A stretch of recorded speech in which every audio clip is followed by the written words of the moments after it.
Voltamos com a terceira e última parte do nosso programa Diário do Esporte, faltando 5 minutos para as 13 horas, ou para 1 da tarde, como queira. O pastor Jesus vai continuar agora só para receber aqui a caricatura, que eu chamei o intervalo e peguei o Daniel de surpresa. Daniel Cabral, estampando a arte.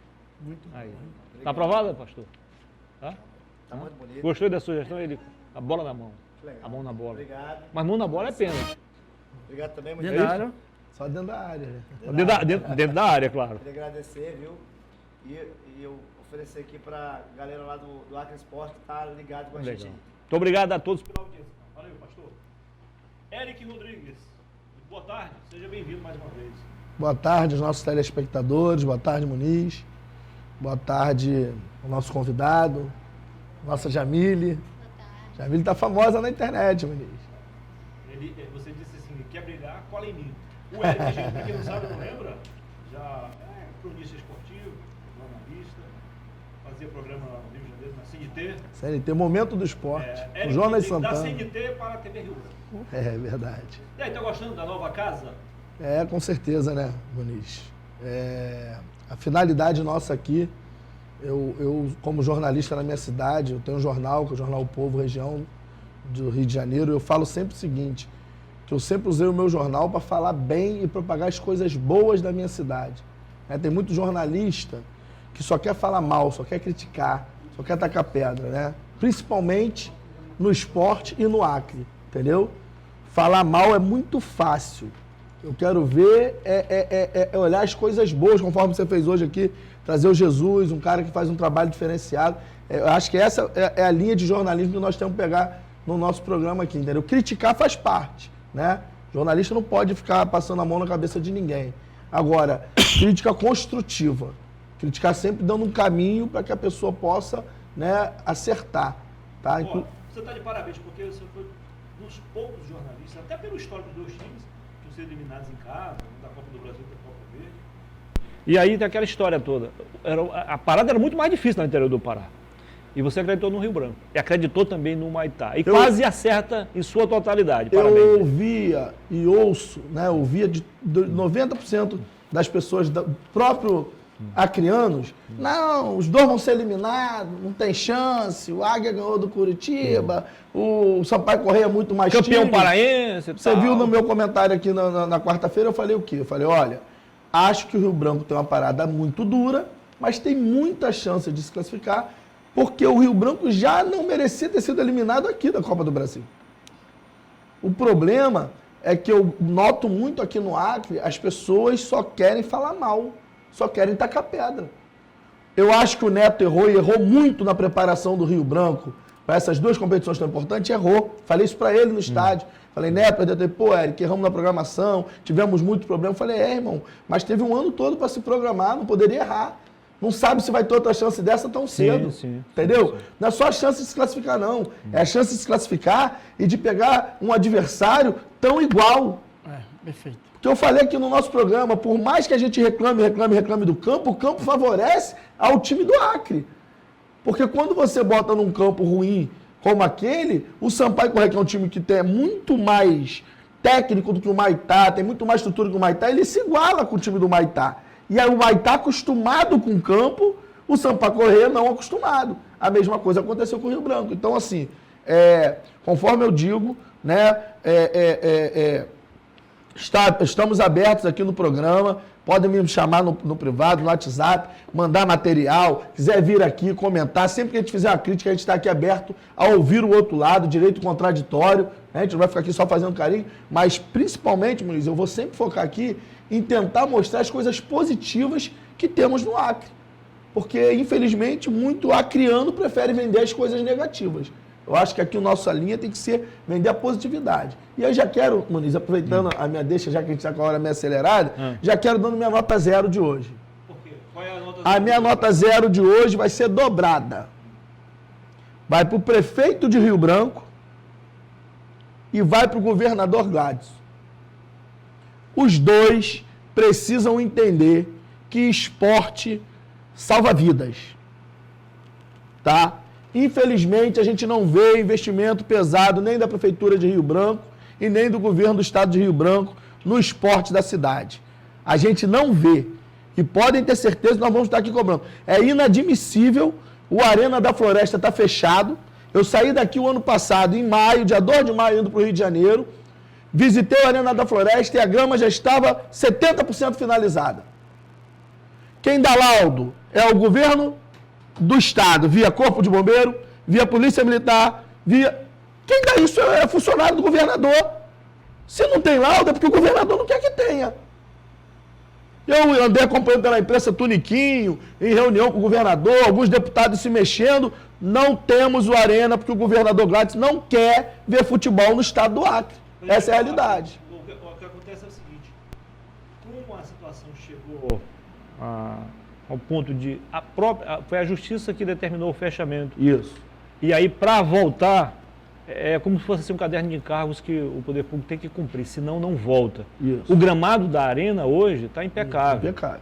Poderia ter jogo lá. Isso. Mas, infelizmente, as outras exigências não foram atendidas 9 ainda. meses, Muniz. E aí o secretário de Esportes disse ontem, na difusora Criando, o Fernandes estava lá, ouviu, que só em no mínimo 6 meses para poder... Tiveram 9 meses. É igual, isso aí, Muniz, é igual você pegar alagação, que vocês chamam aqui, a gente chama de alagamento lá.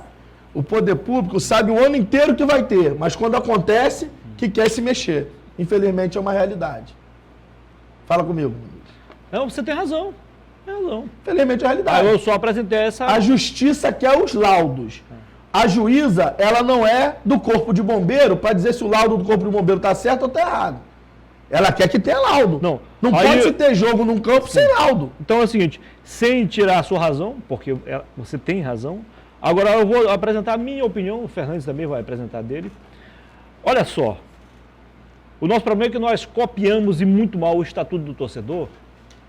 E aí, olha só de uma situação. A Arena com gramado impecável, não pode ter jogo porque não tem os laudos. O estádio Florestão, infelizmente, chuva, jogo e chuva, está numa lama. Aí pode ter jogo. Você penaliza o jogador para beneficiar o torcedor. Quem é o principal ator do espetáculo? É o jogador. Lógico. Você penaliza o jogador para beneficiar o torcedor? Lógico. Eu não concordo com isso, Fernandes. Perfeito. E assim, o que eu não concordo também, que aí é o passado, é que nós tínhamos um estádio perfeitamente funcionando. Aí alguém, de forma irresponsável, começou a jogar pelada dentro da arena, pelada de final de ano, pelada de bairro, pelada e mais pelada, para fazer politicagem, acabaram com a arena. Aqui no estádio de jogos oficiais. Não pode, em momento algum, ser jogado pelado. Até pode. Vamos fazer no final de ano um jogo festivo, uma vez no ano. Traz os artistas. Isso aí. Diferente. Né? Uma final dos jogos escolares, que é amador, mas vamos lá prestigiar. Vai pelado todo final de semana? Não existe. Esperamos aí que o nosso secretário de esporte, Ney Amorim, mesmo que venha 6 meses, mas que ao retornar à arena, que proíbe esse tipo de coisa. Que temos uma ação. Que ele seja preservado. É ríspida e dura. Não. É um jogo festivo, não tem jogador de fora, tudo bem artista, aquele jogo de final de ano. Aí sim, agora. Uma exceção à regra não tem problema. Não. Complicada a situação. Nós tivemos esse problema na Arena do Juruá, tivemos esse problema na Arena da Floresta, e é gestão, né? Isso é gestão. Érico Rodrigues. Eu quero aproveitar para dar nota 10. Qual é a nota 10? Para o Toniquinho, presidente da federação. Apesar de eu ter 200 divergências, tá? Principalmente em relação à arbitragem, que eu já falei aqui, tá? A gente tem uma arbitragem muito ruim no Campeonato do Acre. E a arbitragem é o segredo para o sucesso de qualquer competição. É o que referenda. Não é porque você foi expulso do jogo, não? Não, sempre faz. Antes, inclusive, eu ganhei o jogo do domingo. Mas também é. Você saiu rindo, saiu rindo, né? Mas a realidade, sabe o que acontece, Muniz? Se hoje a gente ainda tem o campeonato criando, agradeça a luta do Toniquinho. Ô, Jamílio, qual é o seu destaque final? Vamos falar agora de um caso bem polêmico, que é o caso do Robinho, do ex-jogador. O STF deve julgar no dia 20 o pedido da Itália para o Robinho cumprir pena no Brasil, na acusação de estupro.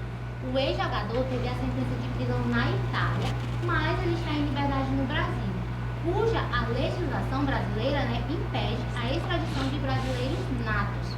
Vamos relembrar um pouco o caso de Robinho, Ele recebeu em dezembro de 2020 a pena de 9 anos de prisão no caso que investigava a violência sexual contra uma jovem de origem albanesa em 2003. O caso teria ocorrido em uma boate na Itália. Robin, dia 20, tá bem aí.